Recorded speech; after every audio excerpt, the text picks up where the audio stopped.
Okay, so this is for those that are having a little bit of difficulty reading the names of the different polyatomic ions. It probably is a good idea that you can read it exactly. Hopefully this setup you can see and we can go through it exactly. Now, we've gone through the ones that we need to memorize in class. I'm only going to go through the ones that we need to memorize, which are these ones here, these ones, and these ones. If things with acids come up, we don't need to know any of those. Okay, we'll learn how to name acids in an AP chemistry course, but that's not for here and now.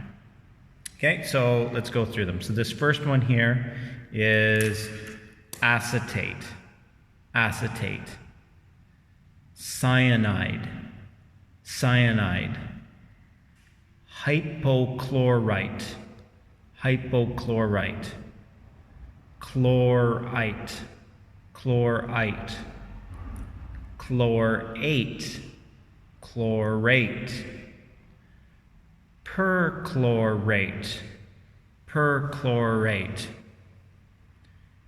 hydrogen bicarbonate, hydrogen bicarbonate, dihydrogen phosphate, dihydrogen phosphate, hydrogen sulfite, hydrogen sulfite, hydrogen bisulfite, hydrogen bisulfite, permanganate, permanganate, thiocyanate, thiocyanate, nitrite, nitrite, nitrate, nitrate, hydroxide, hydroxide,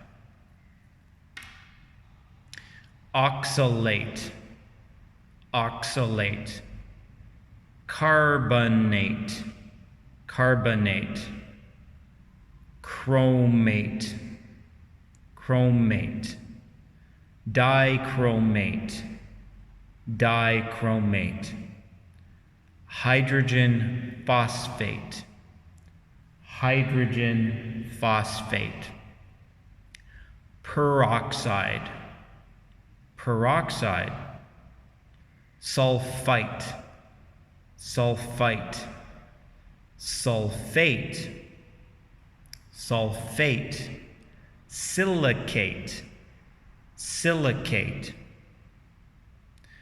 arsenate, arsenate, phosphite, phosphite.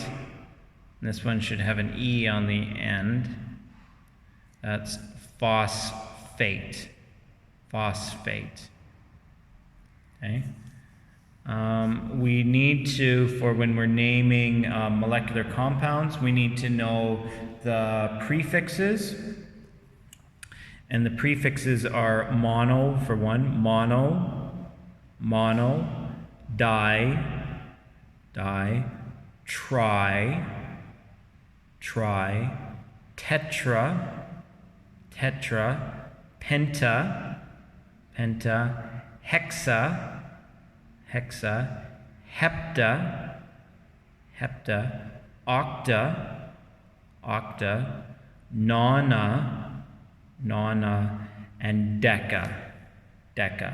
So you need to know those. You should also be able to write Roman numerals, in case we don't know what those are. So the Roman numeral for 1 is like this, 1. So we need these for our transition metals. 2 is like this. You think about different movies. It used to be good old movies in the 80s. They would use like Rocky 2 and they'd have the Roman numerals. 3 is like this. 4 is a bit weird. 4 is like this. 5 is like this.